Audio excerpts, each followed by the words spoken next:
राधे राधे। श्री हरिवंश। धन्यवाद धन्यवाद। ला एक आसन बिछाओ, बैठा दो। आओ बच्चा बैठो। आओ कैसे हो आप?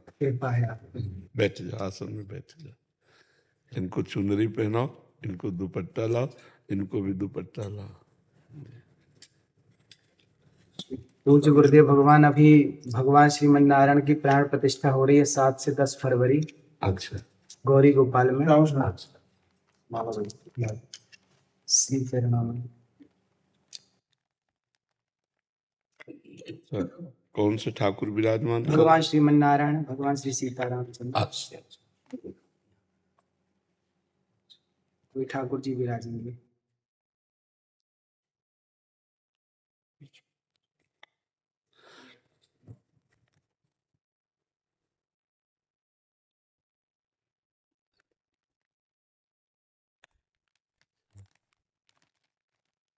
ये हमारे लिए लाया? जी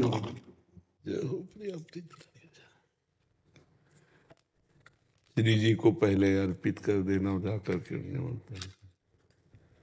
तो बस इतना अपने जीवन में ध्यान रखना कि कभी अर्थ की लोलुपता ना आने पाए, धर्म की प्रधानता रहे और वाणी शास्त्र संयम से रहे और अर्थ चरणों में रहे। मस्तक पर कभी अर्थ न चढ़ने पावे। अर्थ नहीं, मस्तक तो सिर्फ भगवान के लिए है। अर्थ चरणों में, मस्तक पर भगवान और वाणी में शास्त्र सम्मानित शब्द, तो सदैव विजयी रहोगे। जहां कहीं हमारे अंदर अर्थ की प्रधानता आ जाएगी, दिमाग अर्थमय हो जाएगा, वहां हम हार जाएंगे। संसार में अर्थ ही सब कुछ नहीं होता, एक प्रतिष्ठा भी होती है। तो आप अपने पीछे भी जैसे आए थे तो आपको यही कहा था कि बहुत सावधान, क्योंकि अगर 100 लोग आपको प्रणाम करने वाले हैं तो 5 आपको गिराने वाले भी हैं। उन 5 के सामर्थ्य आप तक ना पहुंच पाए, इसलिए अर्थ प्रधानता मत रखना, सदैव धर्म का आश्रय रखना और वाणी से शास्त्र सम्मत, जो शास्त्र सम्मत नहीं थे, जैसे हमसे कोई पूछा तो हम कहते थे हमको ज्ञान नहीं, हमने संतों से सुना है, जो शास्त्र से पढ़ा है वो हम आपको बता देते, जो नहीं पढ़ा हमें नहीं ज्ञान। बस भगवत प्राप्ति की चर्चा कीजिए। जैसे कोई प्रश्न करता है तो ऐसे जरूरी नहीं कि हर प्रश्न का उत्तर हम दे दें। निमि जी महाराज नवयोगीश्वरों से प्रश्न करते हैं कर्म के विषय में और कहते हैं यही प्रश्न हमने सनकादि से किया था, उन्होंने उत्तर क्यों नहीं दिया था? तब निमि जी को नवयोगीश्वर में योगीश्वर बोलते हैं, उस समय आपकी बाल्यावस्था थी, आप अनाधिकारी थे, इसलिए सनकादि ने आपको उत्तर नहीं दिया।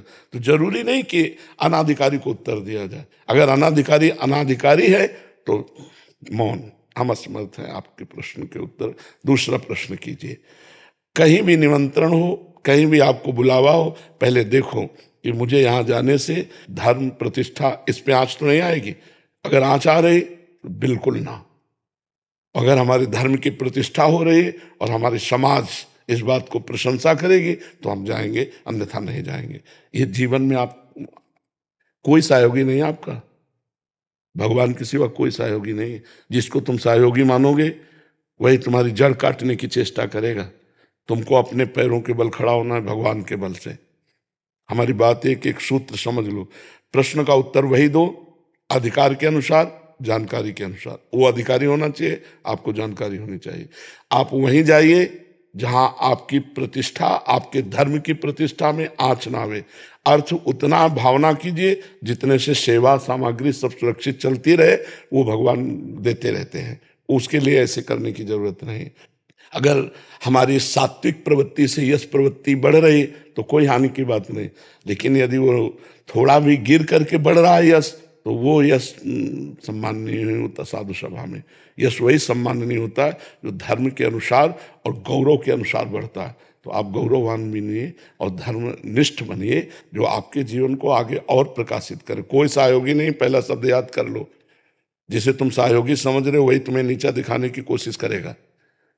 आपको अगर उन्नतिशील बहुत समय तक टिके रहना है धर्म क्षेत्र में, तो आपको अपने पैरों के बल खड़े होना पड़ेगा। इसके लिए आपको परिपक्व रहना होगा, स्वयं परिपक्व रहना होगा। यश बढ़ने में वर्षों लगते हैं, धूमिल होने में 2 मिनट लगते हैं। 2 मिनट में सब चौपट हो जाता है। इसलिए जो भगवान ने आपको दिया है यश, जो भगवान ने आपको पवित्रता दी, उसका निर्वाह आप कीजिए। संयम से स्वयं रहिए। कहीं भी कभी भी जो भगवान ने अर्धांग में विराजमान कर दिया, इसके सिवा कभी दृष्टि नहीं डालनी। नजर नीची करके बात करो, उत्तर दिया, खत्म खेल। कभी किसी से किसी तरह का लगाव ना होने पावे तो कभी जीवन में तुम्हें कोई गिरा नहीं सकता। यही होते हैं कंचन कामिनी, गिराने वाले। कीर्ति तो हरि के द्वारा दी हुई होती है, वो अपने प्रयास से नहीं आती, हरि के प्रयास से आती है। न कामिनी में कभी आकर्षण हो, न कंचन में कभी आकर्षण हो। कंचन तो अपने आप बरसेगा जब हम धर्म में चल रहे हैं। जैसे समुद्र में बिना बुलाए नदियां अपने आप जा रही, ऐसे धर्मात्मा पुरुष के पास समस्त वैभव अपने आप आ जाता है। खूब आनंदित रहो, प्रसन्न रहो और हमारे सनातन धर्म को आगे बढ़ाओ। जब कभी कोई सत्संग करो उसमें नाम की प्रधानता जरूर करो, क्योंकि कलयुग में केवल नाम के द्वारा कल्याण हो सकता है। शास्त्रीय सिद्धांत भी है, कृतयुगे ध्यायते विष्णु त्रेतायाम जयते मखई द्वापरे परिचर्यायाम कलो तद्धर कीर्तनात्। हरि कीर्तन के सिवा कुछ नहीं है। ना कोई यज्ञ हो सकती है इस समय, अपवित्र घी आ रहा है, अपवित्र धान्य और जौ आदि हो गए, कहाँ से यज्ञ होगा? त्रिकाल संध्या करने वाले कौन है? कोई बिरला ही कोई होंगे जो त्रिकाल संध्या करे। ध्यान, मन इतना चंचल, ध्यान कैसे लग सकता है? पूजा, इतनी वासनाएं बढ़ी हुई हैं कि उपासना कैसे बन रही? तो एक ही रह गया है, नाम जप, नाम कीर्तन, गुण कीर्तन, श्रवण, बस इसी के द्वारा भगवत प्राप्ति हो जाएगी। खूब भागवत कथा सुनाओ, खूब भगवान नाम का प्रचार करो, स्वयं नाम जप करो, धर्म से रहो, यही हमारी प्रार्थना।